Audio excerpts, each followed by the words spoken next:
All right, welcome back to Failure TV. This month we are talking to former Corporate Citizenship Program Director of Disney Interactive and current founder and Chief Impact Officer at Vortovia. They specialize in social and environmental responsibility. I'd like to welcome Nicole Rustad. Nicole, how are you doing today? Great, thanks for having me on your program. Thank you very much for participating. Because kind of social responsibility isn't really a common thing for a lot of people, do you mind explaining kind of what you did for Disney Interactive and what you're doing now with your own company? Sure. So many people know that companies, they're there to make a profit, but many companies also recognize that they have a reason, or they should be doing something to make a difference in their local and global communities. So social responsibility is all about taking care of making sure that you're making a difference through your business, and looking at all the stakeholders that might be impacted by your business, and ensuring that you're leaving the world better off than it was before you found it. So at Disney, basically, I did the corporate social responsibility for Disney Interactive with a team. And we created programs that would engage our audiences to make a difference.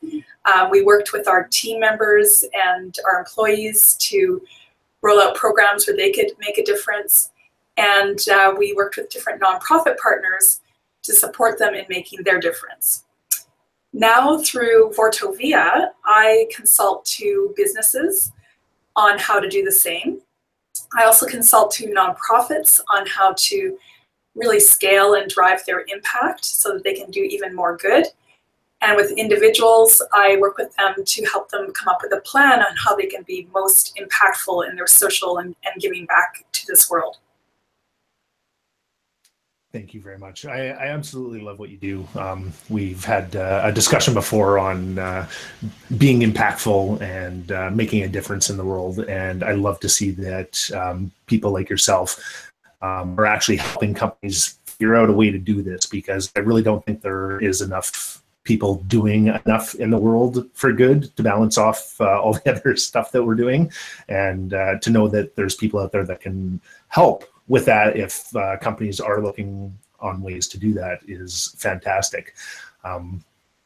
We had also talked previously about the name of your company and the meaning. Do you want to tell everyone about that? Sure. Vorto means to change, and Via means the way. So to change the way. And it's really about bringing innovative solutions to people's social impact, or companies' social impact, or a nonprofit social impact, so they can do even more good. And that's exactly where that's exactly where it came from. It works so well on a couple of different levels, and I love it when people actually have, sometimes people just come up with a name because it sounds cool, but to have a name that actually has a really cool meaning that serves what you're doing is even better, and kind of warms my heart a little bit when people put that extra effort in to do things like that. Now, of course, we're here to kind of talk about failure, success, the paths to failure, and stuff like that. So. In your history, especially dealing with a company like Disney on the size and scale of that, and working with other companies in your own role now, what do you kind of see as the biggest challenge or failure point for companies that are kind of looking to do good but aren't kind of sure where to start or aren't doing it correctly? I think the biggest thing for a company that's trying to drive social impact, if they want to be successful, they need to be really authentic to who they are, and then look at what and how they can bring their mission to be aligned with a cause that really makes sense to who they are as a company. So where I've seen things fail is when you have a company that's doing something that really isn't very aligned with all of their stakeholders as a business. So maybe it's a great cause, but it really doesn't make any sense as to why the business would be involved in that cause. So it needs to be authentic, it needs to be real to who the company is, and it's not just about one person in the company, but really about all your stakeholders. So your employees, your people that consume whatever it is you're creating, and your shareholders, and basically everyone who's a part of your business. Absolutely. Have you ever seen anything where a company and its like employees are really gearing towards a cause, but they're getting kind of backlash from something like investors? Because I know investors are always about the money, the profit, and that kind of stuff, whereas doing good will cut into their profits. So I think there might be a little bit of a fine line when dealing with trying to do good and trying to keep investors happy. Have you seen any lashback from investors when companies are trying to do good things like that, or are they usually pretty accepting of that? Well, they have to see it as part of doing business. So at the very base level, when you're doing corporate social responsibility correctly, you're making sure that you're doing it as part of protecting your business interests as well. So if you're wrecking the environment, for example, just to produce whatever your product is, and ultimately that's going to have an impact on your bottom line as a company when people sue you for that damage that you've done to the environment. So I think today shareholders and board members of companies are much more savvy to that. They recognize that companies do need to be making a difference, at least at the base level. Where it doesn't work is when the cause and the company and what the company does as a business are not really aligned. And I've seen, examples of where, a well-intentioned plan has come about between a company and a cause, but then it fails in implementation because it was so misaligned that there's a backlash. And I think one of the best examples of this was a few years ago. Human Breast Cancer Foundation and Kentucky Fried Chicken paired up to do a campaign. And it was going to, yeah, exactly. It's interesting because one of the biggest causes of breast cancer, or they believe it to be high-fat food intake. And of course, Kentucky Fried Chicken is yummy, but maybe high-fat in food and not so healthy. And I'm sure everyone at Kentucky Fried Chicken are well-intentioned and good people that really wanted to make a difference through this campaign for breast cancer, because everyone's impacted by cancer. And I know as well that Human Breast Cancer Foundation does great work in helping people with cancer, but marrying those two things together in a campaign externally really fired for both organizations. So that's an example where you're marrying a cause and a company, and it's misaligned, and it doesn't actually achieve what you set it out to achieve. And not because there aren't great people on both sides, and they're not well-intentioned, but it just authentically didn't match with who the company was and who the cause was. Yeah, especially these days, social media, because you never know how people are going to take it and how that's going to translate online. Yeah, like for example, when BP, of course, big oil and gas company, changed their logo green. This is also a number of years ago. They were essentially, many of you probably heard of the term greenwashing. That was an example where it right away caused a backlash because, BP's oil and gas, they're not a green company, and maybe 0.1% of 1% of their profit is going to alternative energy at that time. So that again fell short because it really wasn't authentically aligned with who that company was. Yeah, and because we've talked a little bit already about the environment, I really want to bring up one that has definitely brought up a lot of news since it was announced, and that was the Volkswagen issue, where they were basically bypassing the emissions control so they could get better ratings on their cars, when in reality they're really good for the environment. Cars weren't so good. How would you look at something like that from your perspective, dealing with this industry? Like, what kind of impact would that have for Volkswagen and to their like corporate environmental responsibilities? Yeah, I think that's a great example where it was absolutely wrong how they positioned the car as something that was green or greener than your average vehicle, and then when in the reality they were actually just fudging the numbers. And I think it did have a big impact on Volkswagen initially. And it's hard to say, you know, how quickly the brand will rebound. Maybe it already has. I'm not sure specifically with that case. But it certainly does have repercussions on, you know, the way that people trust your brand. And, you know, that's an example where it really has to come from the top and down, so that, you know, that kind of thing is just not acceptable in a corporate environment. Absolutely. And I read an article recently about it, and they were talking about whoever was in charge of their kind of corporate social responsibility area. They were either colluding with them to, you know, make sure that these results got out there the way they were supposed to and not make them look bad, or they were not doing their job at all and just completely dropped everything on that, trying to get things done. Yeah, and that would be like a baseline for corporate social responsibility, where you really need to start. That should be the foundation. That shouldn't even ever be questioned or questionable. That you're saying one thing and delivering another, and especially like trying to promote a product around that. I mean, that's a disaster for any company to even think that they could do that and not have a big backlash and repercussions, essentially for their bottom line and ultimately for the environment, which was what they were supposedly trying to help. Yeah, exactly. Now, when that happens to a company, especially like your previous example where, you know, they were trying to do good, like the KFC and the breast cancer, you know, it was a concept, you know, I thought it was a good idea, but it totally backfired.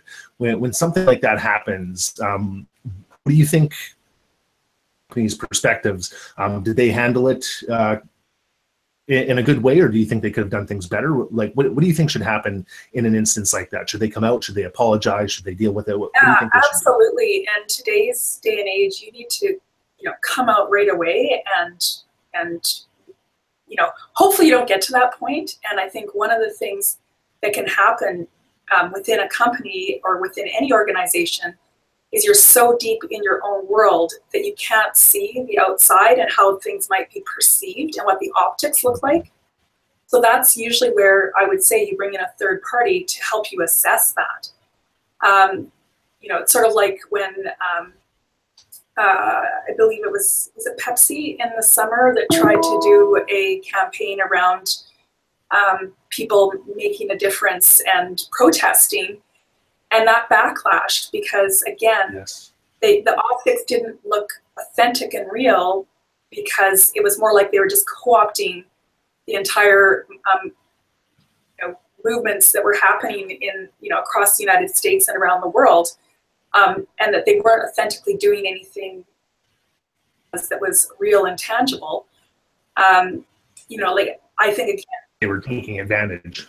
Exactly. That was another example where maybe they needed to take a step back and really assess from an outside perspective of how this might look.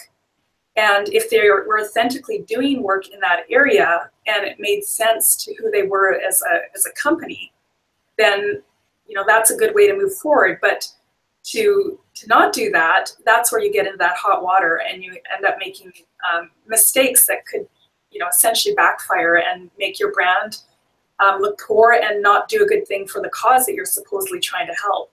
So when it does happen, though, I think the bottom line is, you know, companies need to right away get out their message and manage that, you know, the damage that has been done, and authentically do that, and do, if it's an apology that's needed, if it's pulling the ad, if it's, you know, stopping the campaign, you know, they really do need to take a step back. Yeah, I couldn't agree more. And I think another good example of that is recently, I think it was Corn Pops, in a little bit of hot water. They did this mural of all these different Corn Pops living their lives and trying to represent the American public. And they had one lone brown corn pop sweeping the floor, and it just kind of made a lot of people irate. Yeah, it did. And to their credit, they immediately were like, right away, they pulled that. But clearly, they didn't have that sort of third party looking at this and looking at from what do these optics look like by doing what we're doing here. And it did cause a huge backlash for them. It did. And that's kind of how I found about it, was because of the backlash. But the article that I read really kind of played less on the on the backlash and more the fact of how responsive that they were when something happened, because they were, you were right, very responsive. As soon as things started coming in, they were quick to pull it. They were quick to say, you know what, new boxes will be released. They'll be in stores before next week. And, you know, we're sorry for this. And that's, I think, a huge thing from a public perspective as well. Absolutely. And I mean, hopefully if you're proactive with your corporate social responsibility and you take the time to really look at who your stakeholders are and who you are as a business and what causes you should be really rallying around, and you put a strategy and plan in place around that, then you can really avoid some of these pitfalls, so that you're not just doing something superficial, or you're not just doing something that is going to look inauthentic to your customers and to your audiences that you're working with around the world. Yeah, and that's a really tough thing, I think, to do. Not necessarily even on a big corporate perspective, but even as an individual or small companies, it can be really hard to kind of find your voice and portray what you want in order for customers to be able to get that from you. And I've talked to different clients, and that's the same kind of thing I tell them is, be yourself. These days, especially when you're going online and everything else, there's so many different options out there. And especially in the world of shopping, people want to know who you are. Who am I buying from? So the same kind of thing goes for any kind of corporation, whether you're selling something or a service. People want to know who you are, who you give back to, and it's going to resonate with them if you're on the same frequency. I know like Patagonia and Tom's Shoes are two huge companies that people are very much aware of, that do really good social responsibility stuff and giving back. And people buy specifically from them because they know they're doing good. Just by buying a pair of shoes, somebody else is going to get a pair of shoes that needs it. Yeah, more and more consumers are looking at, if they've got a choice between two products or two ways of doing things, they will choose the product today that is more likely to have a social twist to it, or a component, or maybe authentically is just socially responsible, that they can feel good about putting their money towards. Absolutely. I do find that quite a bit as well. Do you think that there's companies out there that are doing that?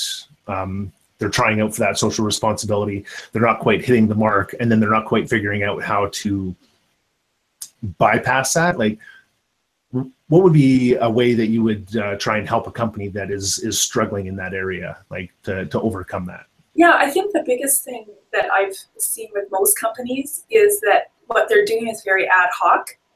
So it's more reactive is how they're approaching their social responsibility, because of course, just having a business, there's many different things you have to consider at all times.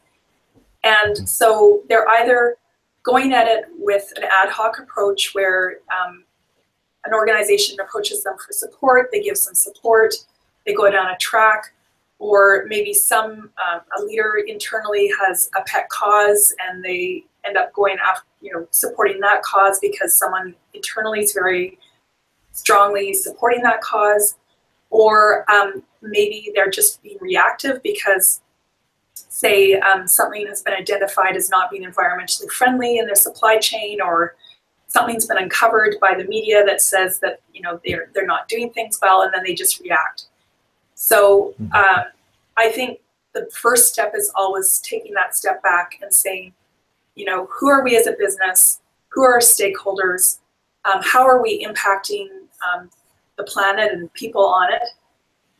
How can we, by doing what we're doing, actually leave the planet better off, and potentially support a local and global communities that we are in touch with on a day-to-day basis as a business?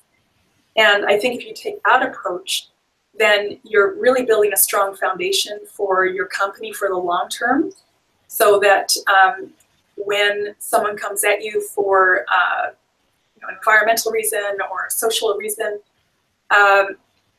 for better or worse, you've already got something in place to say, well, actually, you know, we are addressing this, and here's how we're addressing it. And we are supporting our local communities. Here's how we're doing that. So again, I really believe it's about being proactive and doing the planning, sitting down and doing the strategy based on who you are as an organization and who your stakeholders are. Yeah.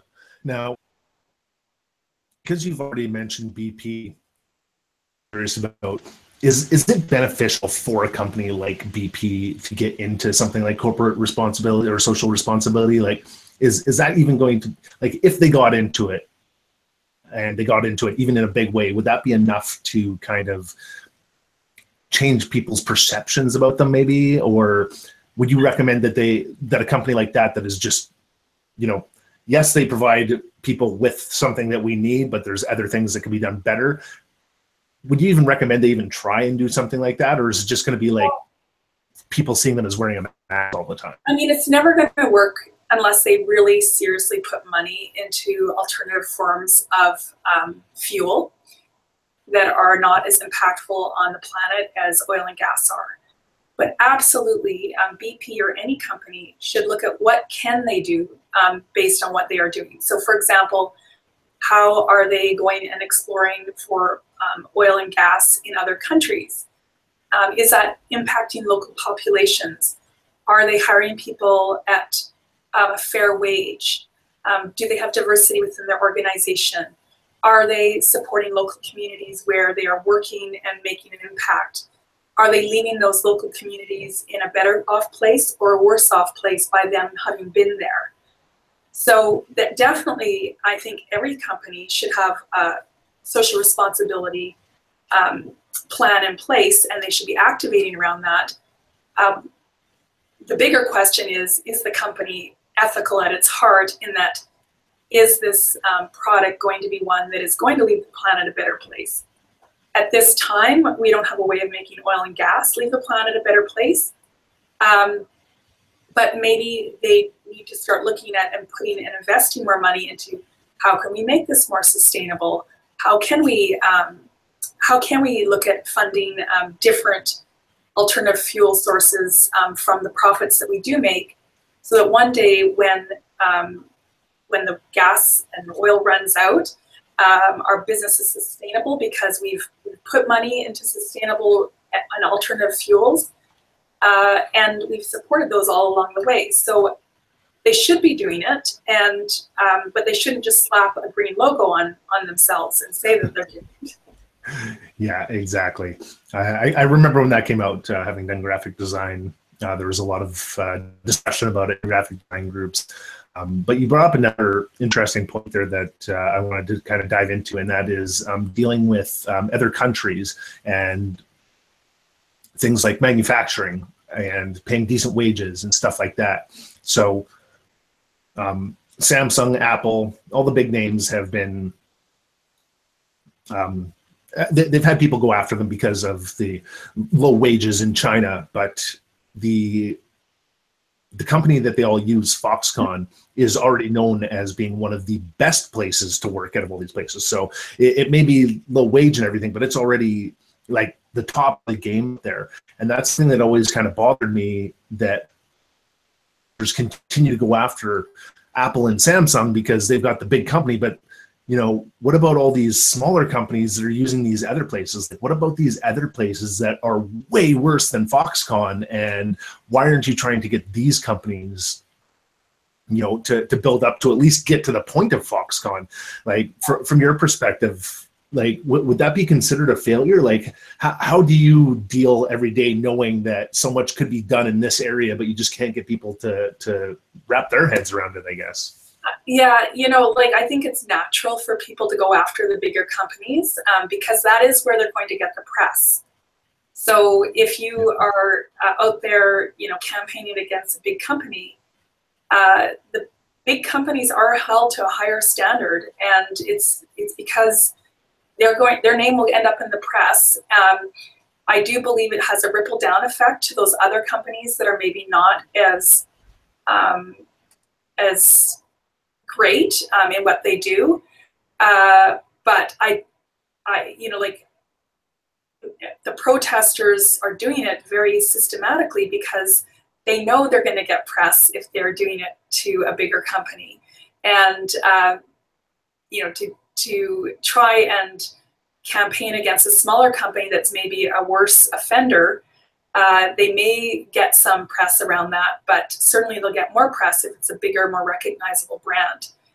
And it does, prompt the bigger companies to put their CSR into the limelight and put some effort towards it, which can really help develop best practices and standards for entire industries. So a lot of businesses today are actually working with government and working with special interest groups to help make a difference. And a great example of that was the Walt Disney Company. The Rainforest Alliance actually changed themselves to the outside of the Walt Disney Company, outside of Disneyland. And this is a number of years ago. And they did it because Rainforest Alliance had discovered some genetic material from old growth forests in the packaging. And Disney, rather than just denying it or anything else, they actually, the Walt Disney Company and their Disney Conservation Group, they actually worked with those different organizations to come up with a paper policy that they then, within a few years, had adopted globally across the entire company, and were speaking at different conferences around the world and to governments around the world to help bring up the standards. So, so they did a great job of that, and they were able to influence governments and other companies on how they manage their papers. So yeah. That's a really awesome story, because normally when you hear about people chaining themselves to stuff, it doesn't usually end that well. For I know. Well, you definitely have to embrace it. If you see that there's an issue and you're part of that issue, I think the best companies act and take it seriously and say, yeah, we've got an issue and we'd like to solve it and work with you to solve it. And I think that's where you can really make a difference. Absolutely. Like, mad respect for Disney for doing something to that scope and level. And it would be great if other corporations would do the same. I was actually just thinking, like, if companies like Apple and Samsung and everything, and, when people are going after them to talk to other people in their industry and go, look, people are coming after us right now, but you could be next. So, prepare yourself now, like, start getting everything more in order now. It may cost you a little bit more now, but in the future, you're going to be a more sustainable, better company. You're going to leave a more sustainable, better world for everyone, and just kind of help spread that love out. One of my favorite examples of it was Ray Anderson in Interface Carpets. And he has passed away subsequently, but basically Interface Carpets, I believe it still is, but at the time was the largest carpet manufacturing company in the world. And he was the CEO of the company and really paid no attention to their environmental footprint or what they were doing. And basically, he started in the 80s to hear people saying, what are we doing about our environmental footprint and how are we handling the environment? And he said in interviews, he really didn't care at that time because they were making a profit. They were doing well as a company, and to him, so what?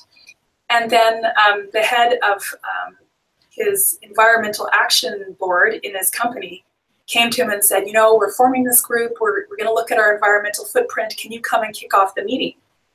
And he was at a loss as to what he would say at this meeting because he really had no opinion and didn't care at that point. And he ended up picking up a book that fell across his desk, and in it he read a phrase, the death of life, and how corporations, if they continue with their practices, and humanity itself were causing the death of life. And he said it struck him like a spear through his heart. And he ended up embarking his company on this amazing journey that the company is still continuing today to become sustainable, where they want to be a company that is net zero on their impact to the earth. And carpet manufacturing is one of the most chemical dependent types of industries that's out there. And he said, you know, as a company, you do have to ask at some point if we're doing something that's not going to have a net zero impact on the earth, then maybe we shouldn't be doing it. And he said, like, if we don't start doing something now, then at some point in the future, future generations are going to be suing our company, and we're not going to exist, and frankly, the planet will not be in a good place. So I really take inspiration from business leaders like that, who have realized, wow, you know, we do have a problem, and they've turned it around. Absolutely. And we had talked once before about an idea that I had for people trying to do, or to get into the idea of doing good, because there's so much that you could be doing, and there's so many different possibilities, everything else, but you know, what do you do? Where do you get started? And to do the do good dollar. So $1 from take, or every invoice that you generate through your company, you put towards a local cause, like the food bank or a women's shelter or something like that. And I think if more companies started that and did that, even from that smaller scale, then the longer they stay in business, then the more they'll realize what kind of impact that they're making and try and move forward. So similar to how he had his aha moment from a book, you could have the same kind of thing from doing little bits of small things here and there and watching it kind of go up. I believe, you know, it's everyone's responsibility, and you know, to everyone it can seem very overwhelming because we are faced with a barrage of problems that are in the world. But I tell every single person, just do one thing. So whatever that is, you just do your one thing. And it does cumulatively make a huge impact. And, you know, any movement, any big change does start with one person doing one thing. And it does have a ripple effect. It does make a difference in the long run.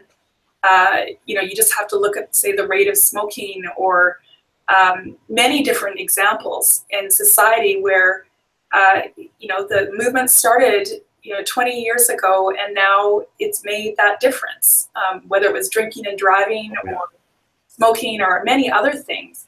So it is possible to make a huge difference if every single person takes it on and does just one thing to leave the planet a better place.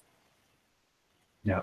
As a former smoker, I can attest to that. Growing up, seeing the differences. Like when I was a kid, I would be one of like 4 dozen kids at a stoplight whose parents were smoking with the window that far down. Yeah. And these days, like, you're rarely going to see somebody smoking out in public, period, let alone in a car with the windows rolled up with the kid in the back. Exactly. So it really can be those little things.